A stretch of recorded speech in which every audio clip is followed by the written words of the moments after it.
এভাবে আমি সবগুলো আমড়াকে কেটে নিব। তো এখন রান্নাটা করব। নমস্কার বন্ধুরা, কলি কিচেন উইথ বিলিস আপনাদের সবাইকে স্বাগত জানিয়ে আজকে রেসিপি শুরু করছি। আর আজকে আমি একদম সহজ পদ্ধতিতে আমড়ার আচার করে দেখাবো। প্লিজ বন্ধুরা আপনারা অবশ্যই পুরো ভিডিওটি দেখবেন, আশা করি ভালো লাগবে। আর যারা আমার চ্যানেলে এখনো নতুন, প্লিজ বন্ধুরা আমার চ্যানেলটি সাবস্ক্রাইব করে আমাকে সামনের দিকে এগিয়ে যেতে সাহায্য করবেন। তো চলুন দেখা যাক আমি কিভাবে আমড়ার আচার বানাই। দেখুন বন্ধুরা, এখানে আমি আমড়াগুলো আগে থেকে খোসা ছাড়িয়ে নিয়েছি। এখন আচার বানানোর জন্য আমি কেটে নিব। আর খোসা ছাড়ানোর পরে কিন্তু আমড়াগুলো ভালো করে ধুয়ে নিতে হবে। আমি জল দিয়ে ভালো করে ধুয়ে নিয়েছি। আপনারা চাইলে ছুরি দিয়েও কাটতে পারবেন। আমি এভাবে বটি দিয়ে কেটে নিচ্ছি। এরকম টুকরো টুকরো করে কেটে নিব। ছুরি বটি যার কাছে যেটা সুবিধা মনে হবে ওভাবে কেটে নেবেন।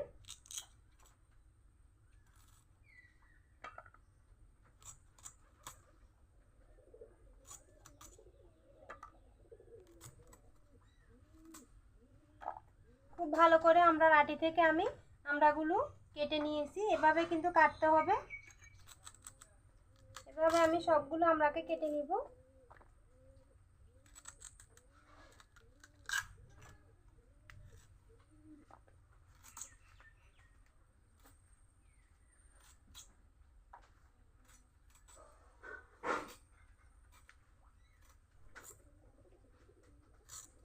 দেখুন বন্ধুরা, সবগুলো আমরা কেটে নিয়েছি। এভাবে টুকরো করে কেটে নিতে হবে। তো এখন আচারটা বানিয়ে নিব।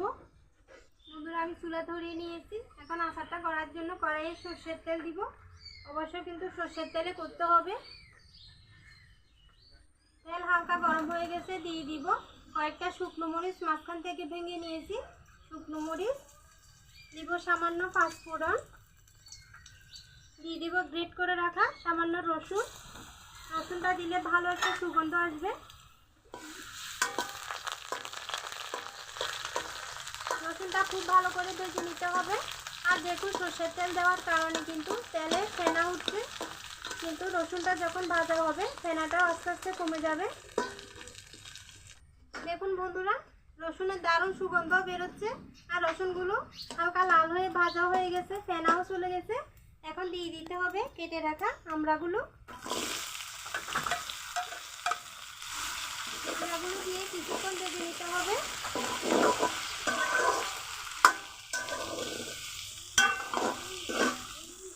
লবণ দিয়ে আমড়াগুলো কিছুক্ষণ ভেজে নিব, তাহলে আমরা খুব সহজে সেদ্ধ হয়ে যাবে।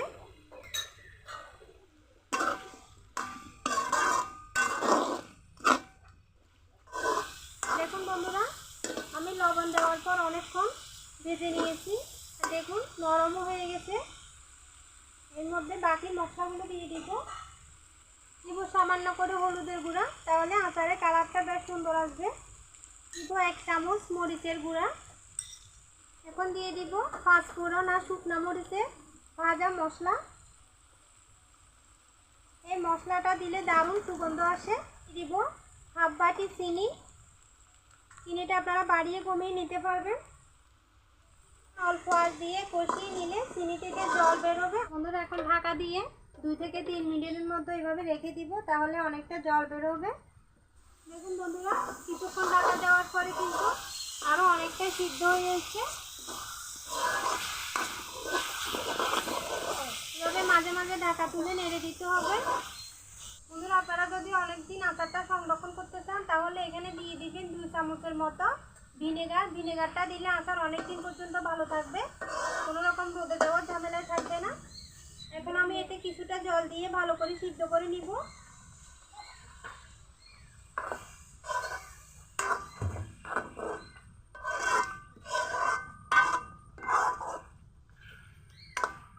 আর যদি ভিনেগার না দিতে চান, তাহলে এভাবে আচার বানিয়ে ভালো করে কড়া রোদে শুকিয়ে কিন্তু অনেকদিন রাখা যাবে, আর আচার নষ্ট হবে না। ঢাকা দিয়ে ভালো করে সিদ্ধ করে নিব। বন্ধুরা, আমার আচারটা প্রায় হয়ে এসছে। আর দেখুন জলও অনেকটাই শুকিয়ে গেছে। এখন আর ঢাকা দেওয়া যাবে না। এই অবস্থায় অনবরত নাড়তে হবে। আর আমি একদম সব শেষে দিয়ে দিব সামান্য ভাজা জিরার গুঁড়া। এই জিরার গুঁড়াটা দিলে আচারের মধ্যে দারুণ একটা সুগন্ধ আসবে।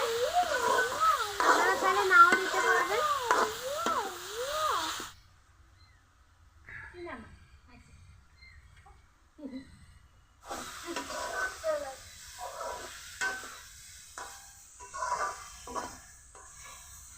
বন্ধুরা আমার আচারটা একদম রেডি, সিদ্ধ হয়ে গেছে আমড়াগুলো। এখন নামিয়ে আপনাদেরকে দেখাবো। দারুণ সুগন্ধ বেরোচ্ছে বন্ধুরা, আর কালারটা একবার দেখুন। কার জন্য? তোমার জন্য। তো বন্ধুরা দেখলেন তো কত সহজে আমড়ার আচার আর দুর্দান্তর সাথে বানিয়ে ফেললাম।